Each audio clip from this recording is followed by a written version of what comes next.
नमस्कार, VCN news के हिंदी समाचारों में आपका स्वागत है।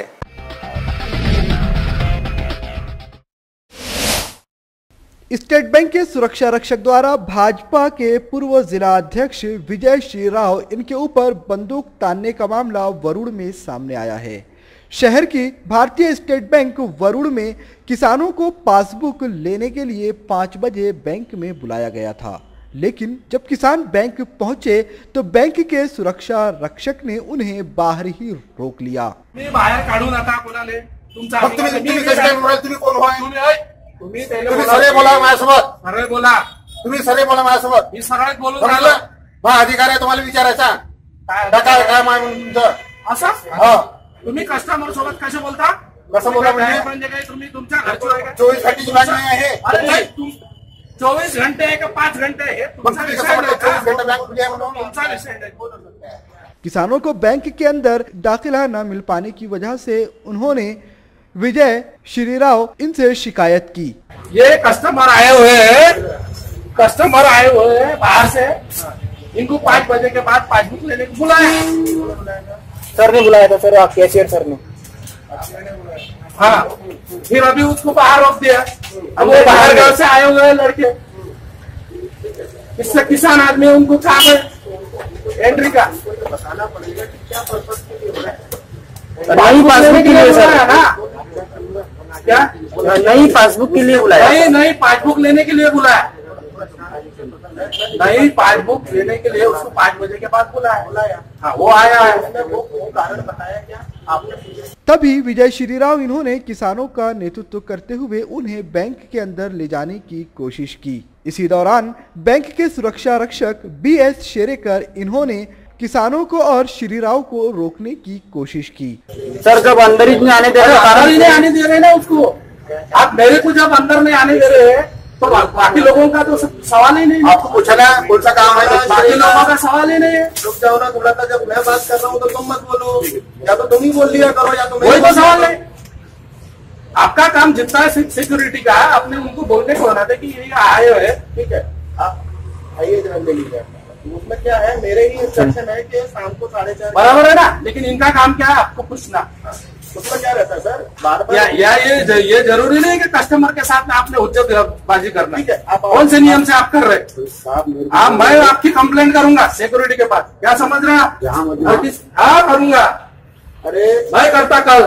क्या नाम, मेरा नाम सुना है कि विजय श्री राव नाम है, पूछ लेना तालुके में इसके साथ आपने ये किया करके। जब मामला बढ़ा तो बैंक के सुरक्षा रक्षक ने विजय श्री राव इनके सीने पर बंदूक तान ली और इसी से बड़ा विवाद निर्माण हो गया। किसान के लड़के वो आप लिख दे रहे किसान के लड़के को, तो उसको 5 बजे अभी बोर वाले को पैसे देना है, क्या समझ रहे तू? मेरे ऊपर भी किसी का प्रेशर रहता है भाई, वो प्रेशर आपकी जिम्मेदारी नहीं है। वो आप कौन है?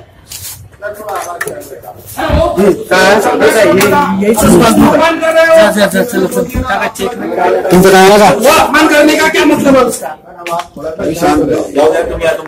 विजय श्री राव और किसानों का कहना है कि इस तरह के मगरूर और मूर्ख व किसानों पर बंदूक तानने वाले सुरक्षा रक्षक को तत्काल प्रभाव से निलंबित किया जाए। लोगों का यह भी कहना है कि जब स्टेट बैंक की शाखा अपने पुराने ठिकाने पर थी तो वहां पर पैसे डालने और निकालने के लिए 3 काउंटरों की व्यवस्था थी, लेकिन जब से बैंक नए ठिकाने पर लाया गया है, यहां पर पैसे जमा कराने और निकालने के लिए केवल और केवल सिर्फ एक ही काउंटर की व्यवस्था है, जिसकी वजह से बिला वजह बैंक में आने वाले ग्राहकों को आर्थिक और मानसिक रूप से तकलीफों का सामना करना पड़ता है। इन व्यवस्थाओं को देखकर बैंक में कर्मचारियों द्वारा मनमर्जी कारोबार चलाने का नजारा साफ तौर पर समझ में आता है। इस घटना के बाद घटनास्थल पर बैंक के व्यवस्थापक व कर्मचारियों ने सुरक्षा रक्षक की जमकर खिंचाई की और विजय श्री राव इनसे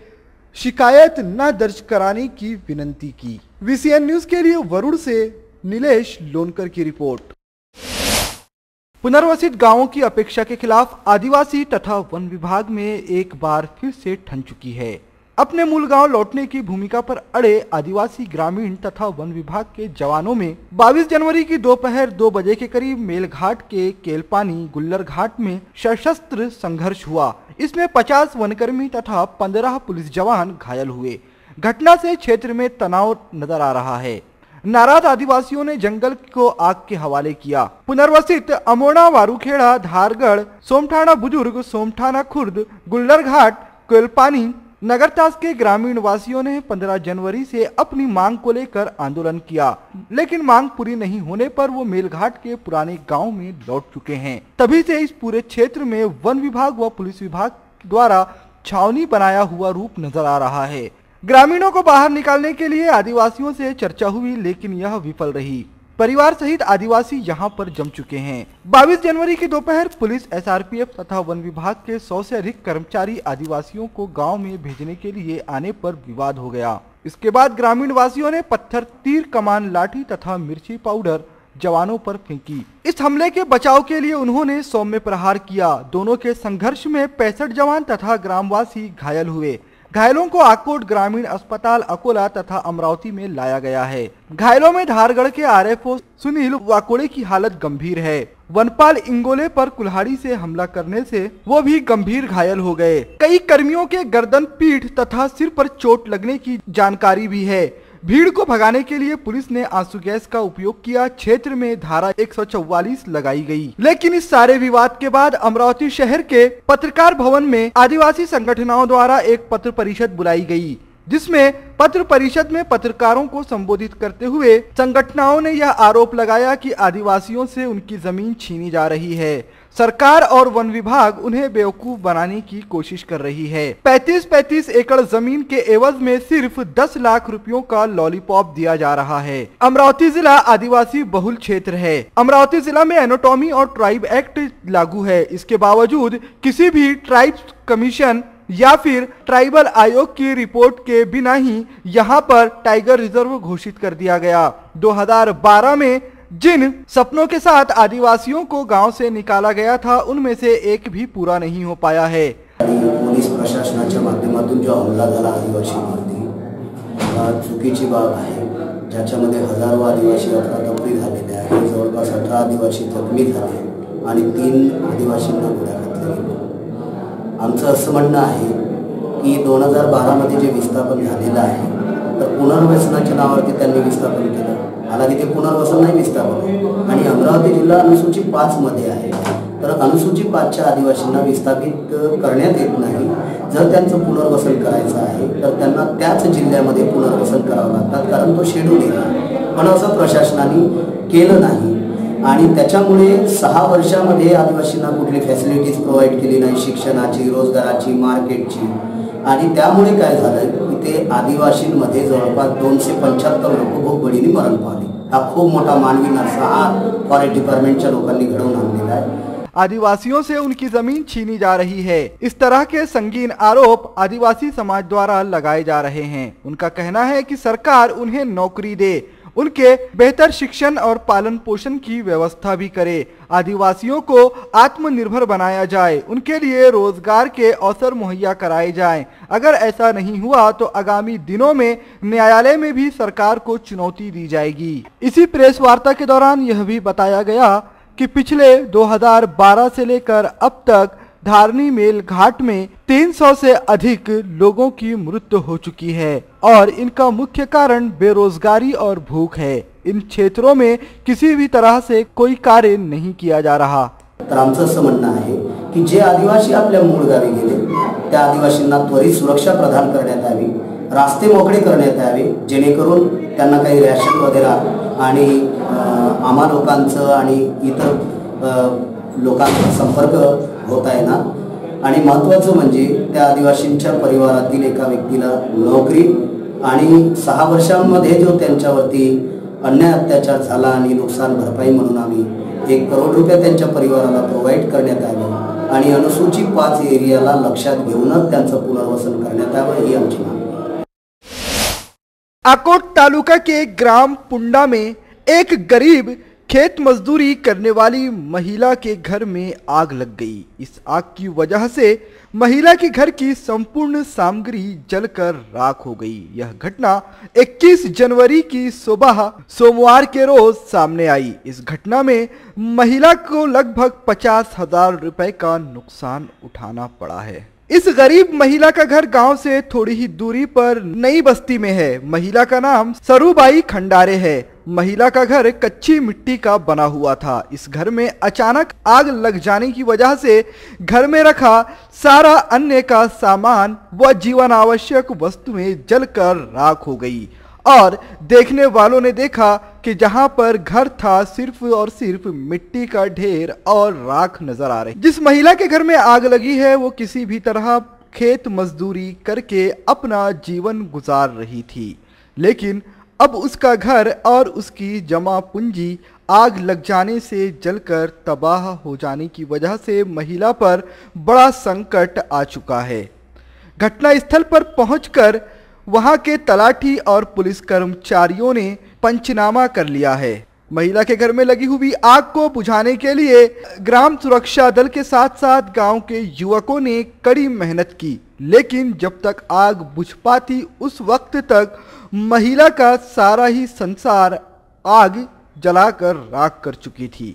VCN न्यूज के लिए आकोट से कुशल भगत की रिपोर्ट। अमरावती शहर के एक महाविद्यालय में पढ़ने वाली छात्रा का फेसबुक पर फर्जी अकाउंट बनाकर अश्लील व आपत्तिजनक मैसेज डालकर बदनाम करने का मामला साइबर पुलिस थाने में शिकायत लिखवाने के बाद सामने आया है। पुलिस ने छात्रा की शिकायत पर फेसबुक पर फर्जी अकाउंट बनाने वाले अज्ञात शख्स के खिलाफ मामला दर्ज किया है। शहर के कोल्हापुरी गेट के महाजनपुरा क्षेत्र में रहने वाली एक 17 वर्षीय छात्रा के फोटो का इस्तेमाल कर फेसबुक पर किसी ने फर्जी अकाउंट बनाया। आपत्तिजनक व अश्लील मैसेज टाइप कर छात्रा की बदनामी की। इस फर्जी अकाउंट के बारे में छात्रा के किसी रिश्तेदार को पता चलते ही उसने छात्रा को इसकी जानकारी दी। छात्रा ने तत्काल साइबर पुलिस के पास अज्ञात शख्स के बारे में शिकायत दर्ज कराई।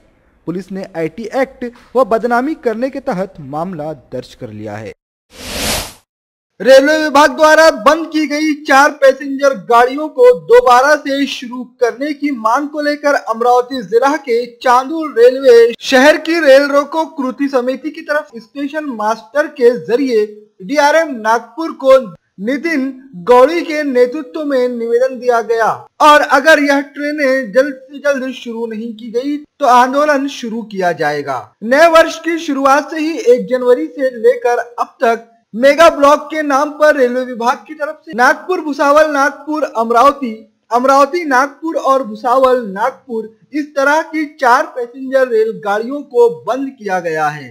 इन सभी गाड़ियों में ज्यादातर गांव देहात के नागरिक, विद्यार्थी और किसान मजदूर शहर में आना जाना करने के लिए सफर करते हैं, लेकिन इन गाड़ियों को बंद कर देने के बाद से ही बड़े पैमाने पर समस्या निर्माण हो गई है। विशेष तौर पर विद्यार्थियों को काफी नुकसान उठाना पड़ रहा है। यह सभी गाड़ियां 31 जनवरी तक बंद रहने वाली है, ऐसी सूचना स्टेशन पर दी गई है, लेकिन एक भी सुपरफास्ट रेलवे बंद नहीं की गई। सिर्फ पैसेंजर गाड़ियों को ही बंद किए जाने की वजह से रेलवे विभाग पर सवाल उठने लगे हैं। कहीं इन चारों ही पैसेंजर गाड़ियों को बंद करने का विचार तो नहीं चल रहा, ऐसी सोच लोगों में निर्माण होने लगी है और कृषि समिति भी इसी मुद्दे को उठा रही है। 1 जानेवारीपासून पॅसेंजर रेल्वे गाड्या नागपूर पर्यंत जाणाऱ्या, भुसावळ ते नागपूर पर्यंत जाणाऱ्या दोन्ही पॅसेंजर गाड्या अमरावती नागपूर आणि भुसावळ नागपूर या दोन्ही पॅसेंजर गाड्या रद्द करण्यात आलेल्या आहेत आणि या रद्द करण्यापाठीमागे सरकारचा काय हेतू आहे आणि या रेल्वे गाड्या प्रामुख्याने सर्वसामान्य गोरगरीब जनतेचा, कष्टकरी, विद्यार्थी आणि या रेल्वे पटरीवर सगळ्या पॅसेंजर सुपरफास्ट आणि मालगाड्या धावत असताना या पॅसेंजर गाड्याच का रद्द करण्यात आलेल्या आहे आणि त्याचा कालावधी पहिले 15 तारखेपर्यंत सांगितलेला होता, आता त्यानंतर पुन्हा 31 तारखेपर्यंत सांगितलेला आहे। सर्वसामान्य जनतेच्या हिताची जी गोष्ट आहे ती न करता मुठभर लोकांच्या हिताची बाजू घेऊन हे सरकार हे धोरण राबवते का, याच्यासाठी आम्ही आज हे निवेदन दिलं आहे। इसी के बाद से बंद की गई इन 4 पैसेंजर गाड़ियों को दोबारा से शुरू करने की मांग उठने लगी है। इन सभी गाड़ियों को दोबारा शुरू करने के लिए कृति समिति की तरफ से ज्ञापन दिया गया। श्री नितिन गौड़ी, महमूद हुसैन, विनोद जोशी, विजय रोड़गे, बंडू यादव, इनके साथ ही शहर वासियों के समर्थन से DRM नागपुर को निवेदन दिया गया। यह गाड़ियां दोबारा न शुरू होने पर बड़े आंदोलन का इशारा भी कृति समिति की ओर से दिया गया है। अमरावती इंटरसिटी गाड़ी नागपुर, भुसावल नागपुर दोनों पैसेंजर बंद की है।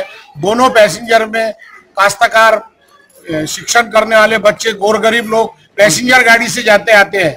तो हमने ऐसा आपका हमारे यहाँ की सरकार का यह विचार है कि यहाँ पर यही पटरी के ऊपर पूरे तुम्हारे मालगाड़ी चल रही है, सुपरफास्ट ट्रेनें चल रही है, सिर्फ पैसेंजर गाड़ी क्यों नहीं चल रही। इसलिए हमने आज निवेदन दिया है। ये निवेदन पे अगर हमारे नियमानुसार लिखे हुए दिए अनुसार अगर उसके ऊपर रेलवे उसके ऊपर कार्रवाई नहीं करती तो हम आगे के लिए आंदोलन का रास्ता लेंगे, ऐसा हमने निवेदन दी है। VCN न्यूज के लिए चांदूर रेलवे से शहजाद खान की रिपोर्ट। मेलघाट में बाल मृत्यु के मामले में राज्य मानव अधिकार आयोग ने हस्तक्षेप किया है। आयोग ने आदिवासी विभाग के प्रधान सचिव को नोटिस दिया है। इसमें आने वाले 28 जनवरी को आयोग के सामने उपस्थित रहने के लिए भी कहा गया है।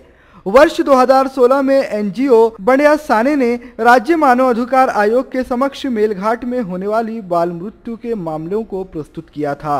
मामले के संदर्भ में आयोग ने 18 दिसंबर 2018 को नोटिस भेजा था। आदिवासी विभाग को 8 जनवरी 2019 को प्राप्त हुआ था। 28 जनवरी को आयोग के समक्ष उपस्थित रहने की जानकारी आदिवासी विभाग के प्रधान सचिव को दी गई है। अधिवक्ता साने ने मानव अधिकार आयोग के समक्ष प्रस्तुत की गई रिपोर्ट में बताया कि 2014 में 1 अप्रैल से 31 मार्च के बीच अमरावती ग्रामीण परिसर और जिले की 14 तहसीलों में करीब 552 बालकों की मृत्यु हुई है। इसमें 12 तहसीलों में 214 और धारनी और चिकलधरा तहसील मिलाकर 388 बालकों की मौत हुई। 1 अप्रैल से नवंबर 2015 के बीच मेलघाट में 202 बालक और 95 गर्भस्थ शिशुओं की मौत हुई थी। 1 अप्रैल 2018 से दिसंबर 2018 तक मेलघाट में 355 बाल मृत्यु और 153 गर्भस्थ शिशुओं को मिलाकर 508 बच्चों की मृत्यु हुई है। श्री संत गजानन महाराज अभियांत्रिकी महाविद्यालय शेगांव में इंडस्ट्री इंस्टीट्यूट मीट 2019 कार्यक्रम का आयोजन किया गया था। कार्यक्रम का प्रमुख उद्देश्य था कि अभियांत्रिकी महाविद्यालयों और इंडस्ट्री में जो दूरी है उसे कम किया जाए। आज के अभियंता अधिक से अधिक सफलता कैसे पाएंगे, इसको लेकर उनका मार्गदर्शन किया गया व उन्हें योग्य कौशल और सभी प्रकार के तांत्रिक शिक्षण भी दिए गए। इंस्टीट्यूट का उद्देश्य है जिसमें प्रमुखता से सभी विद्यार्थियों को योग्य मार्गदर्शन मिले और सभी विद्यार्थियों का जीवन सफल हो। जीवन में सफल अभियंता और विद्यार्थियों में क्या कौशल होना चाहिए जिससे कि उन्हें आगामी रोजगार के लिए मदद हासिल हो सके, इसका मार्गदर्शन भी किया गया। ऐसे बहुत से अभियंताओं ने ऐसे उद्योगों को करीब लाने का काम भी किया है। श्री गजानन महाराज अभियांत्रिकी महाविद्यालय के मैनेजमेंट इंस्टीट्यूट द्वारा सभी कर्मचारियों का स्वागत किया गया और विद्यार्थियों को योग्य मार्गदर्शन भी दिया गया। इंडस्ट्रीमध्ये किंवा कंपनीमध्ये लागणारे जे कौशल्य असतात आणि महाविद्यालयांमध्ये जे अभ्यासक्रम शिकवले जातात, नवीन नवीन टेक्नॉलॉजी येतात, त्याच्यामध्ये कुठेतरी दरी निर्माण होते किंवा कुठेतरी कमतरता भासते। तर ती दरी कमी करण्यासाठी किंवा तो गॅप आपण बघून कमी करण्यासाठी आपण इंडस्ट्रीच्या लोकांनाच कॅम्पसमध्ये आमंत्रित करून त्यांच्याकडूनच मार्गदर्शन विद्यार्थ्यांना कसं देण्यात येईल किंवा त्यांची काय काय गरजा आहेत त्या गरजा कशा पूर्ण होतील आणि आपले विद्यार्थी चांगल्या चांगल्या कंपनीमध्ये किंवा चांगल्या नोकरीवरती कशा लागतील किंवा त्यांना काय फायदा होईल या दृष्टीने आपण हा 2 दिवसाचा कार्यक्रम आयोजित केलेला आहे।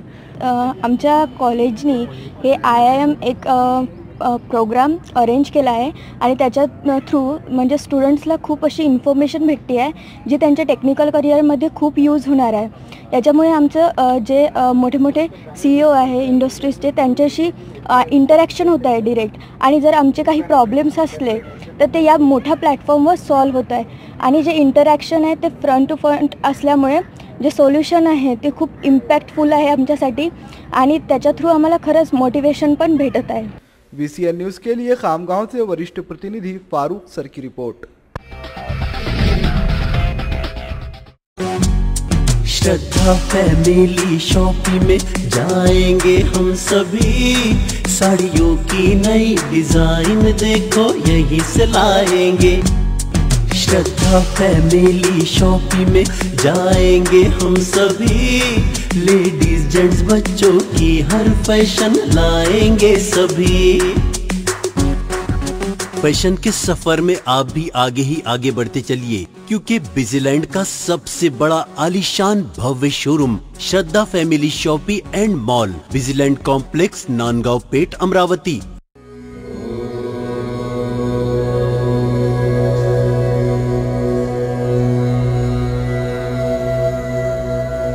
संवाद ज्योतिष एवं आध्यात्मिक अनुसंधान केंद्र।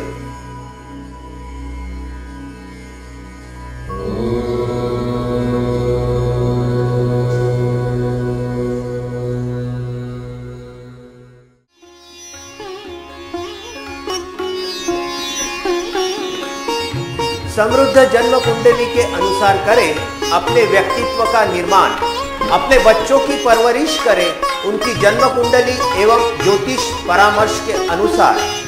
विस्तृत फलादेश के साथ जन्म कुंडली का नया स्वरूप, ग्रहों की शांति के विभिन्न उपाय। संवाद ज्योतिष एवं आध्यात्मिक अनुसंधान केंद्र, अंबादेवी मार्केट, अंबादेवी, अमरावती।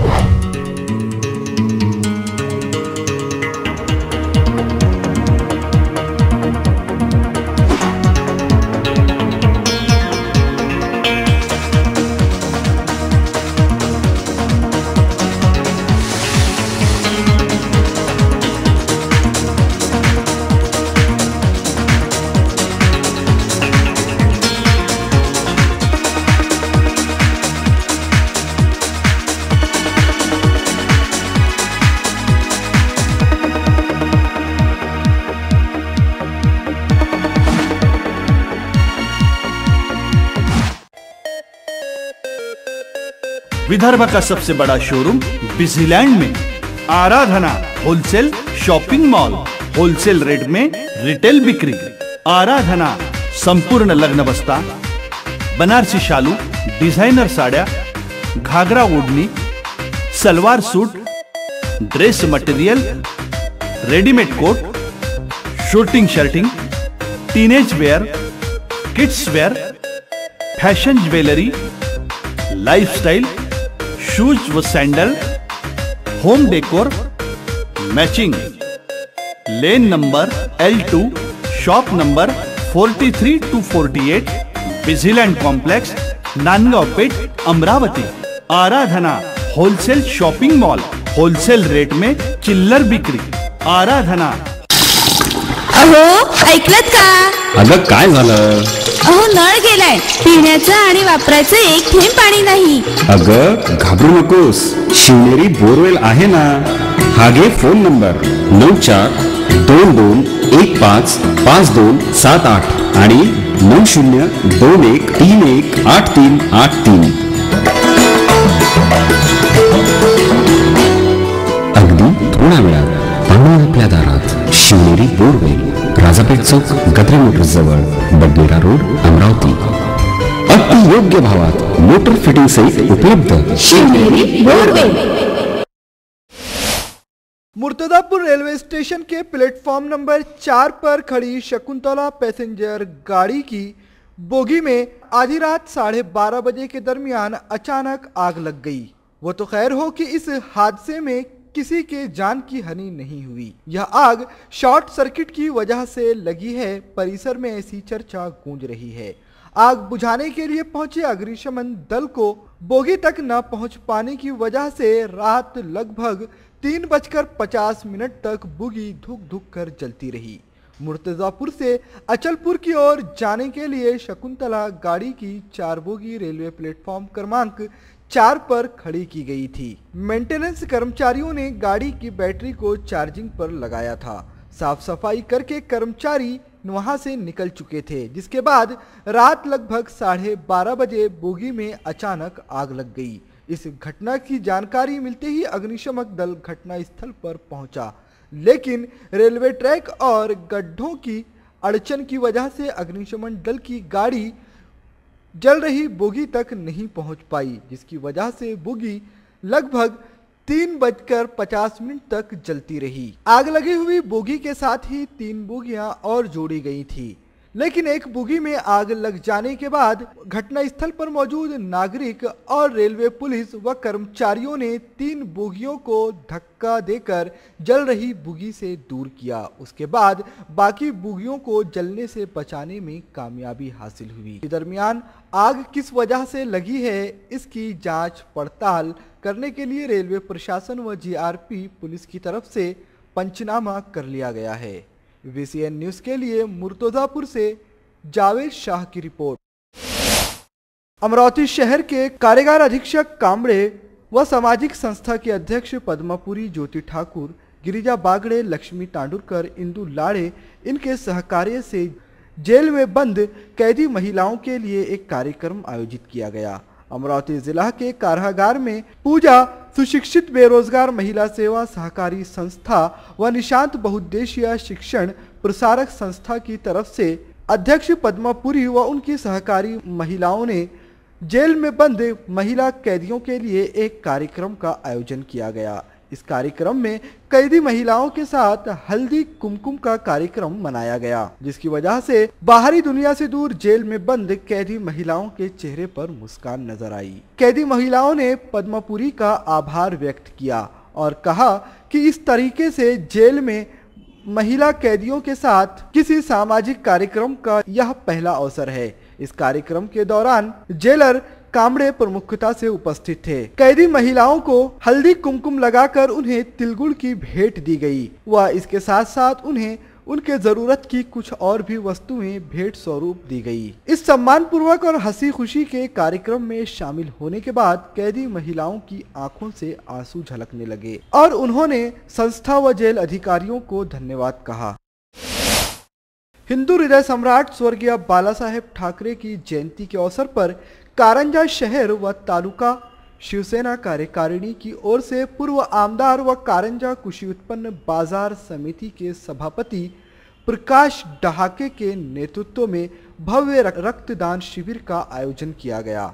यह आयोजन स्थानीय कुबास सभागृह में दिनांक 23 जनवरी को आयोजित किया गया था। कार्यक्रम की शुरुआत स्वर्गीय बाला साहेब की प्रतिमा पर पुष्पहार अर्पण कर डॉक्टर अजयकांत व प्रकाश डहाके ने की। कार्यक्रम में उप जिला प्रमुख दत्तराज तुरक, तालुका प्रमुख विष्णु तिड़के, शहर प्रमुख गणेश बाबरे, उप शहर प्रमुख अक्षय लोटे टोम्पे, संचालक मंडल कृषि उत्पन्न बाजार समिति कारंजा, संचालक मंडल खरीदी बिक्री संघ कारंजा, पंचायत समिति कारंजा सभापति व सदस्य, नगर परिषद के शिवसेना के सभी सदस्य और कारंजा शहर तालुका के सभी शिवसेना के पदाधिकारी व शिवसैनिक बड़ी संख्या में उपस्थित थे। VCN न्यूज के लिए कारंजा से अक्षय लोटे की रिपोर्ट।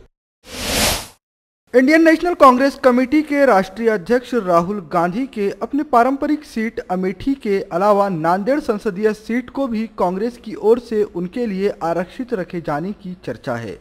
राहुल गांधी भी 2014 के प्रधानमंत्री नरेंद्र मोदी की तरह आने वाले लोकसभा चुनाव में 2 सीटों से लड़ने की तैयारी में होने की जानकारी मिल रही है, जिसके चलते राहुल गांधी के समक्ष 3 विकल्प रखे गए हैं, जिनमें नांदेड़ अमेठी के अलावा मध्य प्रदेश की 1 सीट का समावेश है।